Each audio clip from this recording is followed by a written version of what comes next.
It may be curious to try to think about what the next key issue is going to be in the regulatory area for the profession when there are so many other issues that surround us at the moment. Solvency II, the introduction of the technical actuarial standards regime, the TAS regime, under the aegis of the Board for Actuarial Standards. So much going on and so much for actuaries to cope with.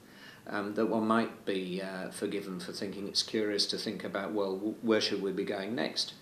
But one of the responsibilities of the profession is indeed to try to develop things in ways which help members and to scan the horizon.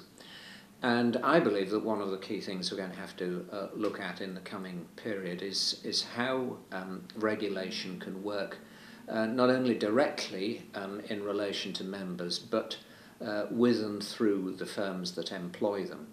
This is a familiar concept to accountants, for example, where many of the professional bodies in the accountancy profession look to the firms that employ accountants as partners in the regulatory process.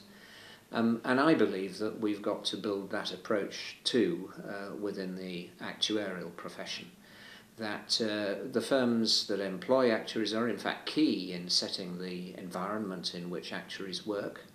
They have many processes, rules of their own in place, which in some cases exceed what the profession is asking to put in place in the way of regulatory arrangements.